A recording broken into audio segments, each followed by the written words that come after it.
you knew that we couldn't just end the year without trying something new.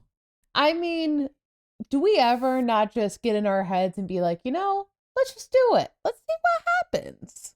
We led you on with no more interviews for the rest of the year, which, we break our own rules sometimes. So are trying. There are no rules. There are no rules. What are we talking about? We're trying a new show format today.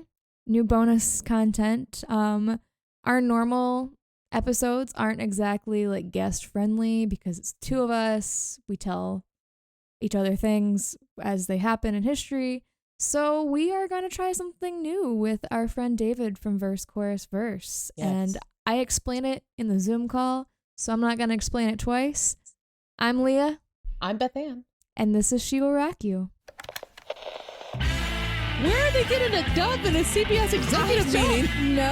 Bitch, don't touch my thermostat. The ghost be like, hold up, before I haunt you, let me turn down the thermostat. Who is this band? We're on page 1, guys. This is She Will Rock You.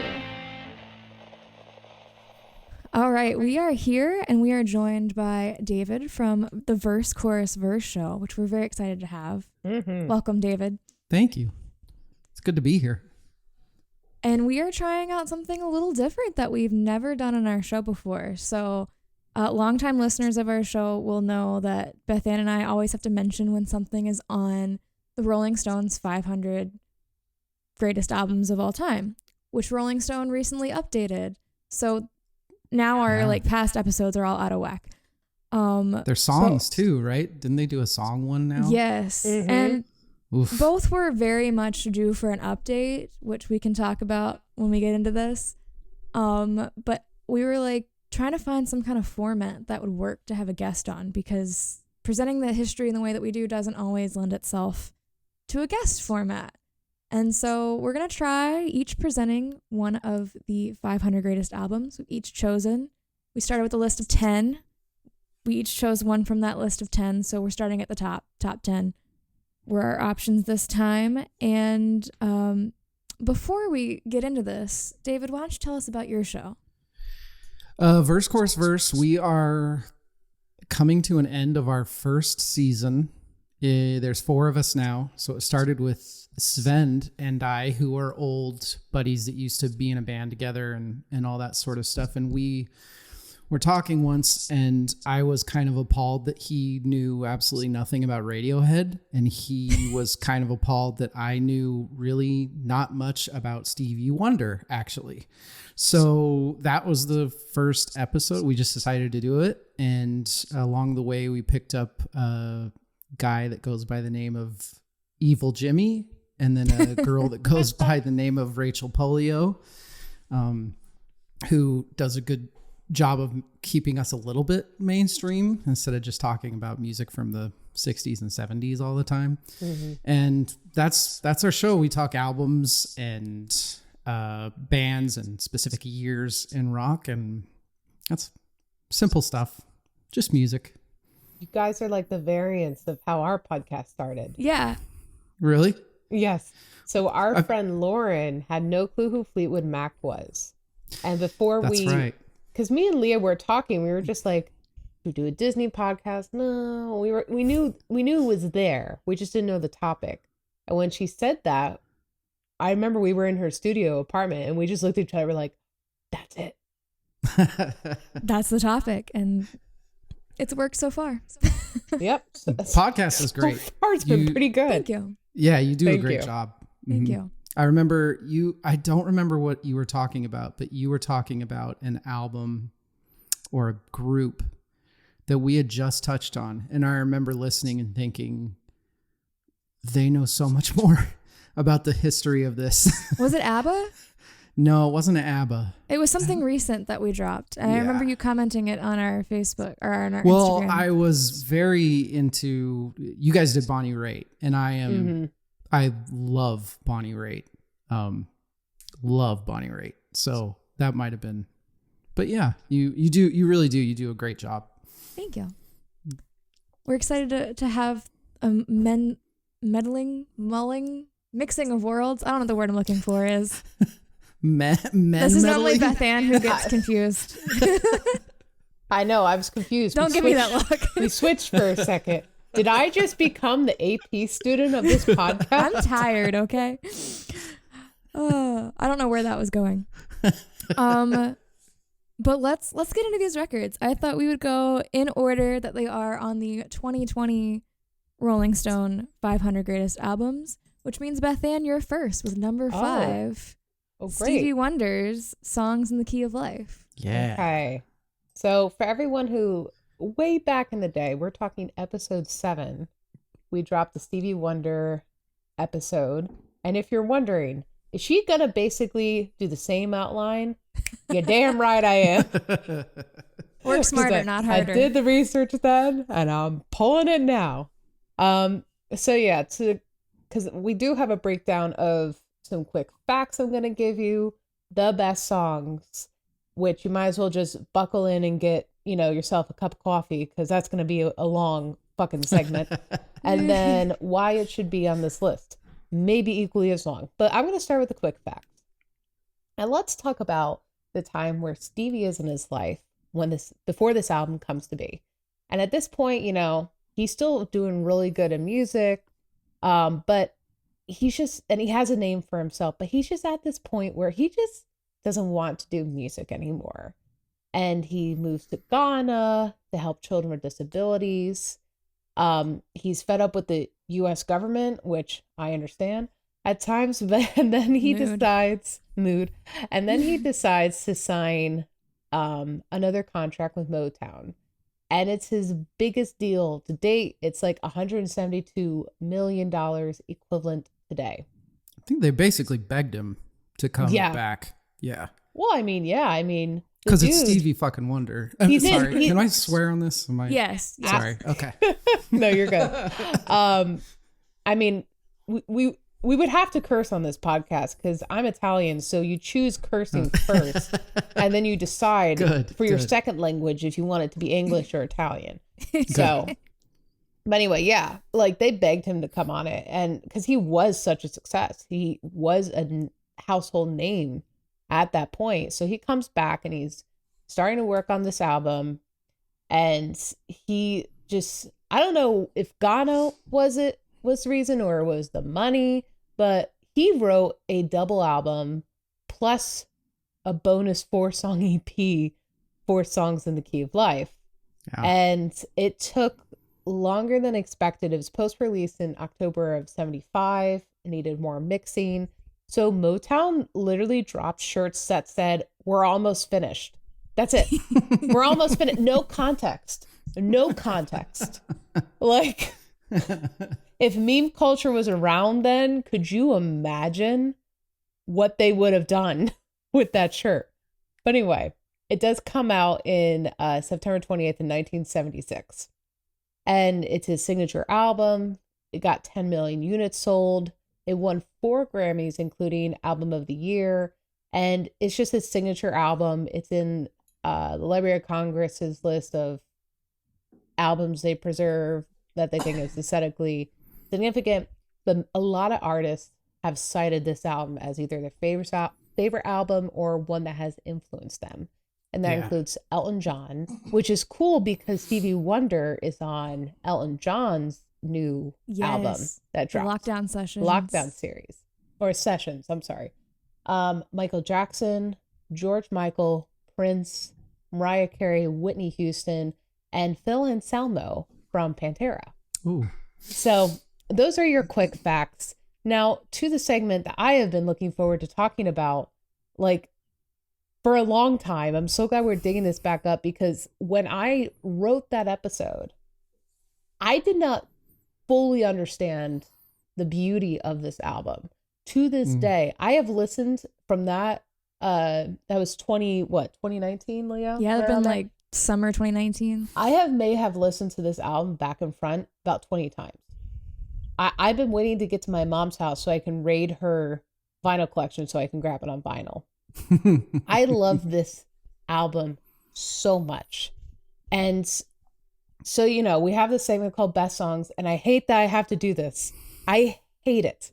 But here's a very... I didn't say best songs. I said most iconic songs. and Well, songs I that heard have best stories songs, behind and them. I'm going best songs because I'm skipping the iconic songs because Sir Duke is okay compared to the rest of the songs on this album. So I'm Fair. changing it. So the best songs, in my opinion. Oh, so you had originally picked songs that you are changing now? Is that what you're saying? No, as I often do, and as Leah will tell you, I misunderstood the assignment. Oh. She did not understand the assignment. As is a common theme in our friendship.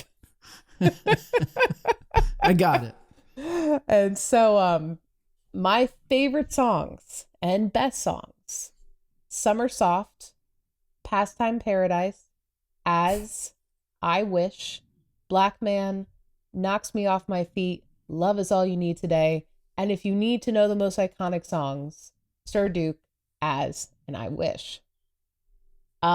So You weren't upset at all that he stole Pastime Paradise from Coolio?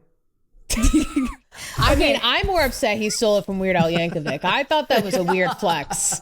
I'm sure you mentioned this when you talked about it on the episode, that it was sampled from Pastime Paradise. I did. But yeah. listening to this, I was like, what the hell? Because this is my first time listening all the way through this album. Yeah. And it was very disorienting. It's weird, Very. right? It's weird. It sucks. I think it sucks because it doesn't the suck. song doesn't But suck. it's No. sampling, you know? It's because of the age that I grew up in, that song is kind of ruined for me. I mean, I'm not saying Gangster's Paradise isn't an awesome song. It is. But now when I hear this, it's really hard for me to take it seriously as a Stevie Wonder song.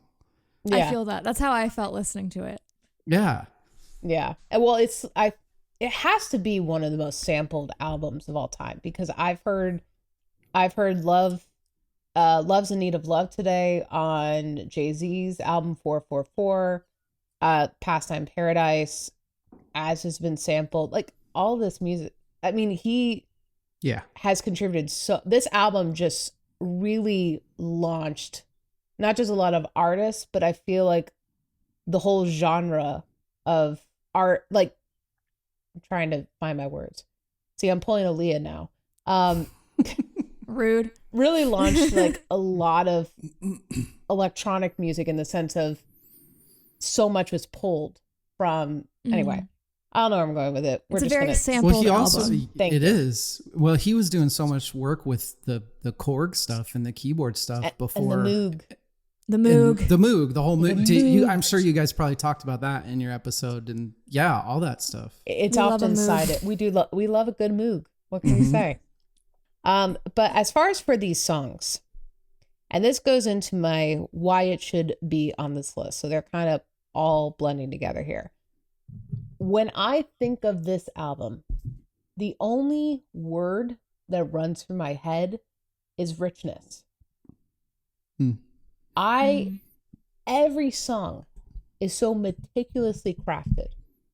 And there's complexities throughout. And it's not just complexities in chord structure, it's complexities in how he's pulling the certain instruments and how those instruments are playing. And just like Summer Soft, when I heard it for the first time, I listened to it 4 times in a row because I couldn't get over the way it goes soft and then it goes into that really good and she's gone, and it just keeps modulating on top of it and on top of it. Like it offered so much. And so the musicality is there, the execution is there, and it just shows what an artist can achieve. And then the themes of each song are also amazing because he gives a little bit of something for everybody. There's love songs, there's philosophical songs, there's songs about growing up, and then there's just activist songs, which, you know, I think during that time you saw a little bit more of the mixture of activist songs with love songs, which I thought was interesting to remind people what was at stake. Like Marvin Gaye did this with What's Going On. And so that is why it's absolutely correct that this is ranked so high on the list. Personally, I think it should go higher. I think this is a perfect album, a 10 out of 10, 100%, all the way. There's nothing wrong with this album. Not a single thing. So you kind of answered my bonus question that I didn't tell anyone about, but I added in. But I'm going to ask formally. So in the 2003 version of this list, it was number 56. Which is bullshit. That's insane. Yes. So do you think it deserved its jump? 100%. I don't think people understood. Can I ask, was there another Stevie Wonder? I'm sure the answer is no, but do you know if there was another Stevie Wonder album ahead of that? Let me check real quick. I don't think there could have been. I don't know. Unless it was like Inner Visions or... Original list is real questionable. It was probably the one with Superstition on it. Let me see. Talking Book? Talking Book, that's what it was. I mean, the original list has number 1 as Sgt Peppers, so... Careful. I mean, there's nothing wrong with it, but compared to... I'm kidding. Number 1 is now Marvin Gaye. Which is good. Yes. I love that album too. That was one of the things I don't love the 500 list, but I do remember looking at the top 10 you sent and thinking like, what do you argue against these 10? You know what I mean? Like maybe there was one that I remember thinking it's really hard to argue against any of these. The 2003 list has number 23 is Inner Visions by Stevie Wonder. So that would have been the first occurrence of Stevie on the list. Said Inner Visions. Yeah, that's insane to have that.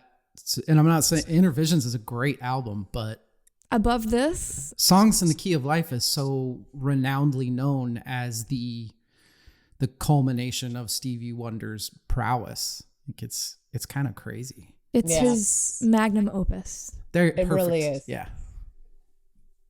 And I really like what you touched on, that I think if you poll any musician from any time past the 70s, this album is going to be mentioned as one of their influence, like within their top 5, probably. Yeah, 100%. It's massive. Any final thoughts on Stevie Wonder? I mean, this may be my favorite album of that time, if that makes sense. It's actually not my favorite Stevie Wonder album. Oh, you're kidding. No. I'm just kidding. Sorry. And to each tone. But like, I think this is my favorite album of that time period of the 70s. I think it's just perfection. I have no other way of describing it. Anyway, I'm done. It's an amazing album. It really is. And I can't really think of the 3 that he hit, the Talking Book into Inner Visions into this. I was thinking about this today, actually, trying to put together some final thoughts. And the only other artist I could think of that might have put 3 together like that would be Bowie, when he did Hunky Dory and Ziggy and Aladdin Sane. I don't really know. It's just crazy. Yeah. Who's next, Leah? So you were number 5 with Songs in the Key of Life. The Beatles Abbey Road is number 6. So I am next. And this is our first time ever talking about the Beatles on this show. Let's just take a moment to appreciate that. Wow. I've been holding off for it. It might be our last episode. When it comes the day where the curtain closes, I will finally cover the Beatles. That's going to take like at least 2 episodes. So. Oh, it's a 3-part series. I've already mapped it out. How it's going to go. We've like half touched on. We've done a couple episodes where we've talked about favorites, so we've mentioned the Beatles, but it's first season. I'm not touching that yet. Yeah, there's no. Yeah, we're what, 2 years in? We still haven't touched it. Yeah, no, not ready. Yeah, 100%. But we're gonna do a crash course in just Abbey Road right here, right now. And when I say crash course, I mean like the actual Cliff Notes version. Sorry, we don't have 7 hours for this episode. We have a 45-minute Zoom limit. So Abbey Road is the Beatles' 11th studio album. And if I remember the list correctly, it is their first instance appearing in the 500, which is very interesting because the 2003 version, I think, has 3 Beatles albums in the top 10. So it has 2 before Abbey Road? Yes. So in the 2003 version, Revolver is number 3, Rubber Soul is number 5. And the Beatles' White Album is number 10. Oh, and Sgt. Pepper's number 1. So there's 4 in the top 10. Wow. So in the current list, I can't open my doc right now because it will crash my computer, but I'm pretty sure it's the only one in the top 10, which Revolver might be in there too. But anyway, they spiced it up a little bit in the top 10. Revolver would be in mine. It was released on September 26th, 1969 by Apple Records. It's named after the location of EMI Studios in London. And of course, this is where the cover takes place. We'll talk about the cover a little bit more in a few minutes. But this album incorporated, typical Beatles genre mixing, blues, rock, pop. It uses our friend, the Moog synthesizer, quite a bit. Yeah. When this was released, a lot of people found The Road to be inauthentic and complained that it was artificially produced. My, how times have changed. What? Lots of critics did not like this when it came out. It's so iconic. It's on like a t-shirt in FYE right now. Yeah. For a ridiculous price, may I add you? Critics are idiots. I have to remind myself, because I'm a critic now that I have a music podcast, and I'm kind of an idiot, so it comes with the territory, doesn't it? Exactly. I've become stupider. Pitchfork would have given it a scathing review if Pitchfork was around. Yeah. That's hilarious. The articles from Loudwire. Could you imagine this is a fake road? Click the link in the bio to learn more. I lost my spot. Hold on. So obviously the opinion of this album has changed quite a bit in the time since its release. And many consider it the Beatles' finest album. Of course, it's always up for debate in such a diverse catalog as they have.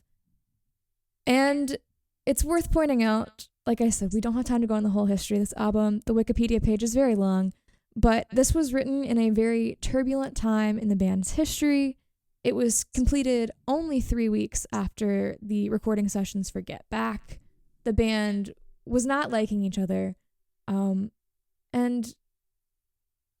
they made this album with the intention of getting back in the studio and doing things the way they used to, which is funny considering how much, quote, artificial production they used, because they weren't using that on their original albums, but whatever. So let's talk about some iconic songs. The whole album is iconic, as I think we're going to find if we continue this series on every album. Mm-hmm. But we got to talk about Here Comes the Sun, because arguably one of the most recognizable Beatles songs out there. So George Harrison wrote this song earlier in the year, in 1969, at Eric Clapton's country house. Ooh. When he was skipping recording sessions with the band. Yeah. He said that it was starting to feel like school or like work, and so he wanted to skip and have a fun day off, hanging out with Eric Clapton, which, do you blame him? No, not really. No. And he was going through a really rough patch in his life. The band was fighting, but he had some personal issues going on. On top of that, he had temporarily quit the Beatles at the time when he wrote this song. He had just been arrested for marijuana possession, and he had just had his tonsils removed, so wasn't feeling too great. And so he wrote the song of, things are going to get better. Let's think of something hopeful. And he saved it for the sessions for this album. Yeah. The second iconic song that I chose is my personal favorite off of Abbey Road, and it's Because. And the song is my favorite because of the Across the Universe arrangement of this song. Mm-hmm. That might be a little slanderous, but a little. I really like it. I'm personally a fan of Across the Universe, and I know that's an unpopular opinion as time has gone on. I heard the arrangement first, so don't hate me. But I don't hate people. Don't hate my opinions. So Because was written by John Lennon, and he was inspired to write this song when he listened to Yoko Ono playing Beethoven's Moonlight Sonata on the piano. Oh, that's right. Yeah, he was laying on the sofa listening to her play, and suddenly it just hit him, and he was like, can you play those chords backwards? And so she did, and he wrote the lyrics to Because around those chords backward, which is why it sounds familiar and haunting, because it's backwards from what we're used to hearing it. He did add in a 3-part harmony with Lennon, McCartney, and Harrison into the final mix, which is why it has that like super layered sound. And they considered this the hardest vocals they've ever attempted in the studio. Makes sense. Finally, we have Octopuses Garden, which... Really? Which is not what I thought you were going to say was your favorite song. No, I have mixed feelings on Octopus's Garden, because the very first time I heard it was in a Muppet sing-along when I was a kid. There's a Muppet version of it. It's kind of awesome. But after... I'm skipping ahead of myself. So this one's written and sung by Ringo, which is not a common thing to happen in the band. No. They let him have a song once in a while. So this was his second and last song that he ever sang vocals on. Yeah. I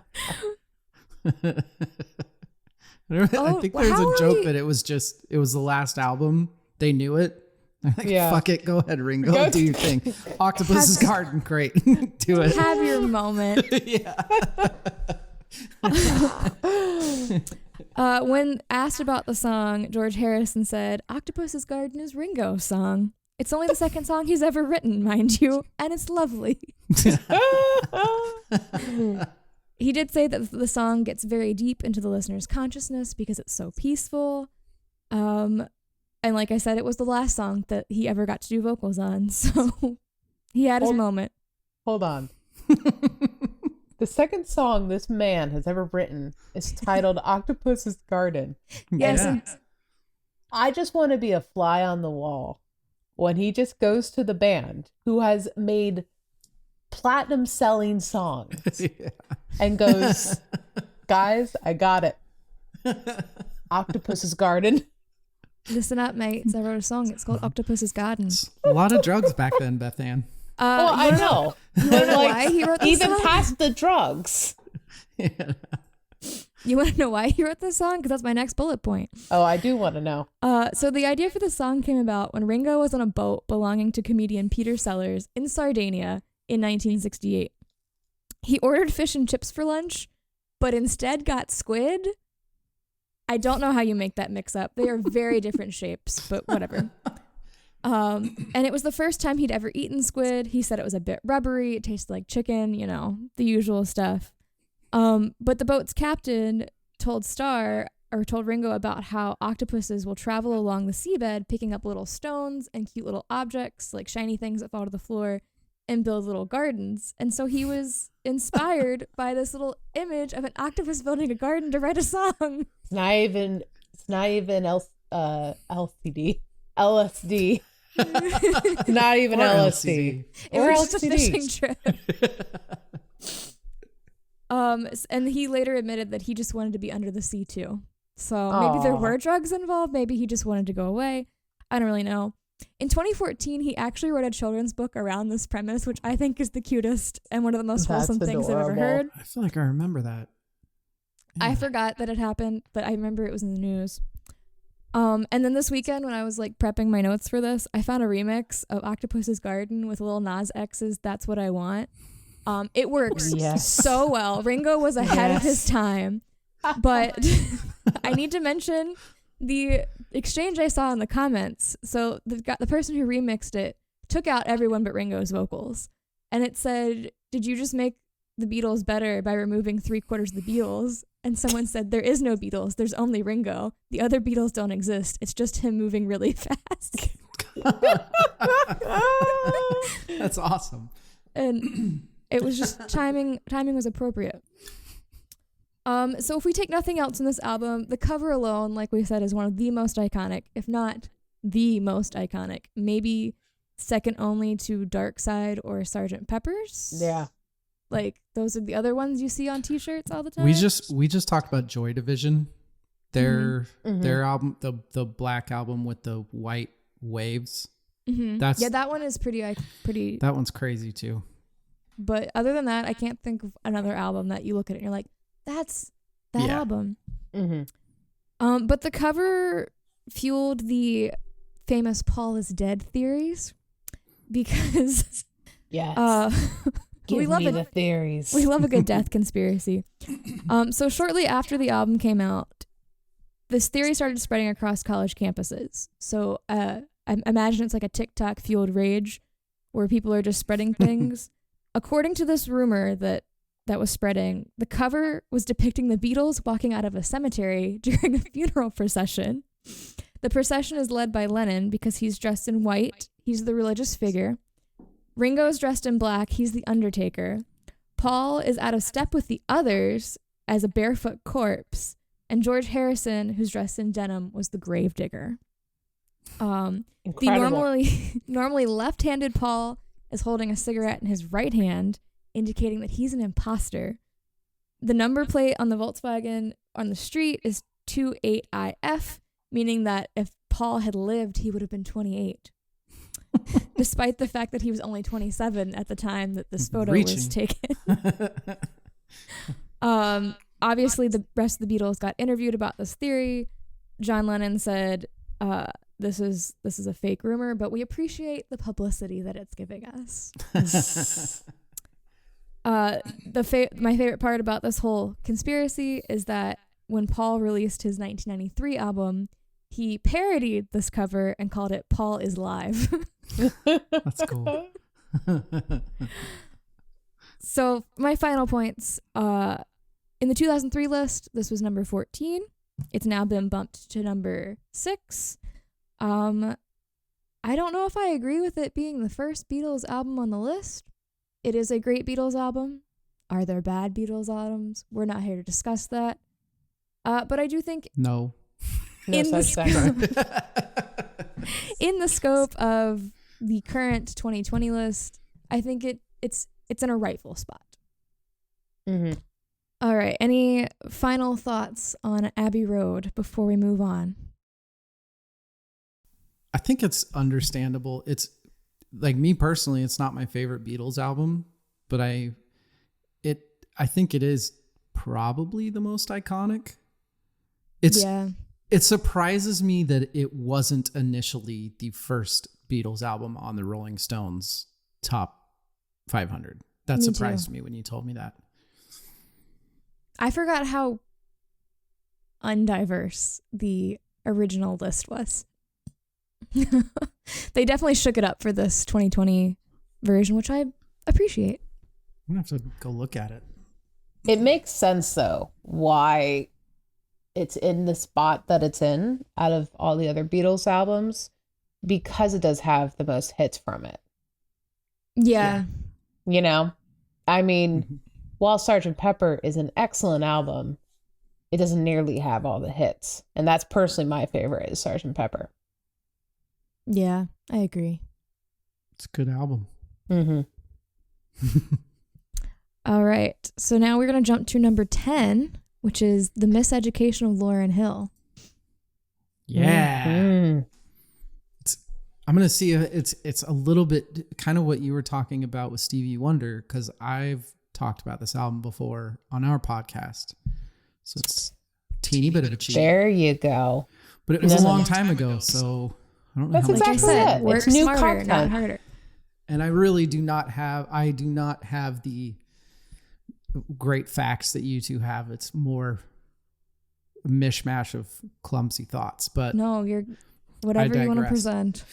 So, The Miseducation of Lauryn Hill, which came out August 25th, 1998, released by Rough House and Columbia Records. So Rough House Records under Columbia.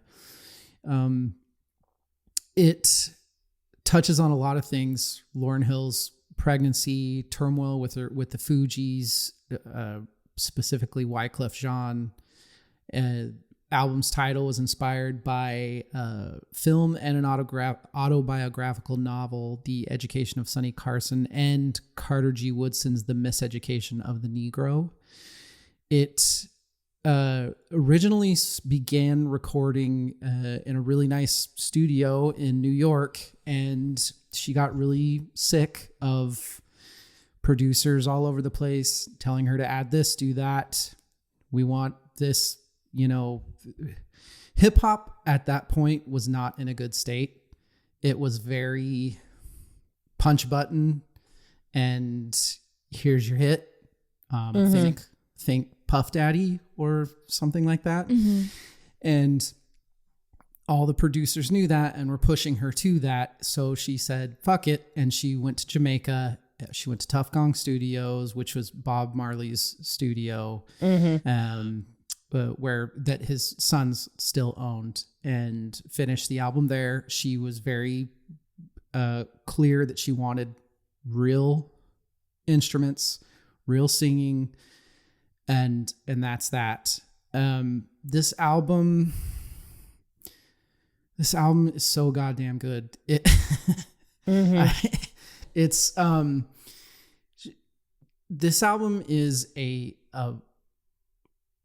Black female in a time making an album. She was calling so much shit out that needed to be called out in such a poignant, masterful way. Right. Just a brilliant poet. That was, like Wyclef Jean, for example, had told her not to do this album. They kind of told her it's either the Fugees or it's this, to where she said, F you, I'm doing this. And it tells you how good this album was, because midway through making this album, Wyclef Jean went back to her and said that he was willing to be on it. Like he heard tracks or something and said, okay, well, I'll be on it if you want to. She was like, no, I'm good. Actually, like, I'm going to be fine. Never mind. Good for her. Missed your chance. Exactly. But yeah, it's this brilliant doo-wop, hip hop, rap. Like she gets so much consideration for her singing, which is second to none, deservingly so. She was brought up singing around, like Curtis Mayfield and Aretha Franklin. And so, yeah, she was going to be good, but her rap, she is just such an amazing rapper. And she came out with this perfect album. This was actually the first album on, we rank all of the albums that we talk about. And this was the first album on our podcast that I gave a perfect 10 to. Because it's just, to me, it's a perfect album. I think it definitely belongs on the top 500. I think top 10 is perfect. I'm not going to argue with putting, whatever else is up there, like Songs in the Key and Life or Blood in the Tracks, that sort of thing. But this deserves its place there for sure. Do you want your mind blown? Yes. It was only number 312 on the 2003 list. Oh, you're kidding. That's not even... Like, if there was ever, I already have a hard time taking Rolling Stone seriously. Yeah. But that right there that's ridiculous. When I was pulling the original ranks, I was like, it jumped that much? Because, like, Stevie Wonder jumped like 50 spots. Abbey Road jumped like 10 spots. And then this jumped over 300 spots. No, this is one of the, if not the best hip hop albums ever made. Yeah. To have like 300, that's insane. My favorite tracks are Everything Is Everything, which actually John Legend plays on that one. This was before he was John Legend. I did not know that. Yeah, he was a nobody. But that one and then Superstar, to me, are the two. Like, every song in this album is incredible, but Everything Is Everything and Superstar are kind of, if you really want to get the bullet points of what she was trying to say on this album, it's those. Just about how jaded and taken for granted everything had become in the hip hop industry and how it needed to change. And she changed it. She completely changed hip hop. What I love about her and her story, it's like what you were saying. She had a message to say. She said it. She changed the game. And then she just left. She just left. She's like, I don't know if it was like my work here is done, or she just finally got to her. I think it was the latter. From what I studied, I think it got to her. I think everything, one of the big things is somebody, I don't know if either of you remember this ever happening, but somebody called in when this was a really big album to the Howard Stern show and said that she had said on some interview or something like that, that the worst thing that could happen to her is if a white male bought her album. And it got that, it was the Howard Stern show. So it's not like he said, oh, well, we need to fact check this. No, they ran with it and it became a huge story. It was kind of a urban legend when I was in school. And she came out when she was confronted with that. She came out and said, that's, she's an artist. She wants things to bring people together. That's ridiculous. But so much of that. And she got sued for not putting enough credits on this album because all the people back in New York were like, why aren't we on this album? And I think it's the latter. I think she was like, she was too pure for this, for the music industry, maybe. Well, and that's the thing. She's a true artist. And sometimes with true artists, they really just want to focus on their craft. But it's hard when the industry puts money and algorithms. I mean, later it became algorithms, but money and sales first.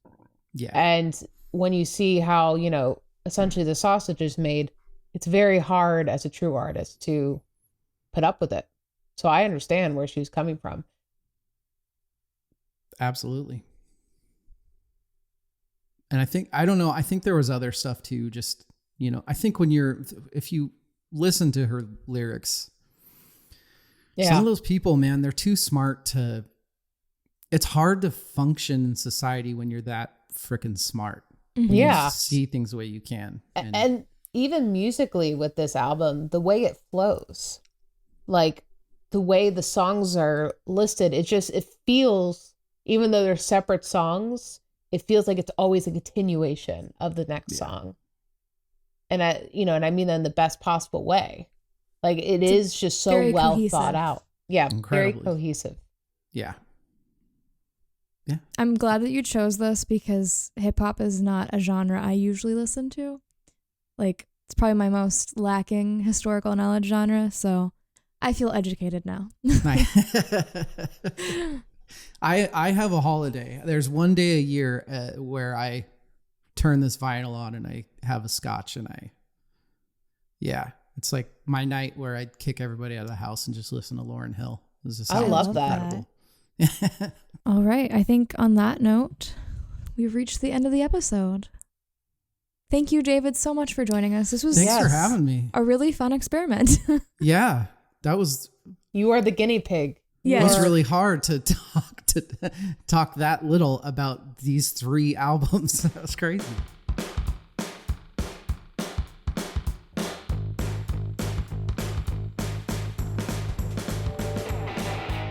Thank you for listening. You can leave us a review on Apple Podcasts if you like this show. Special thanks to Death of Fawn for our intro riff. You can visit our website at shewillrockyou.com. There you'll find links to our social, the show notes, and a place where you can contact us. Other than that, don't do drugs.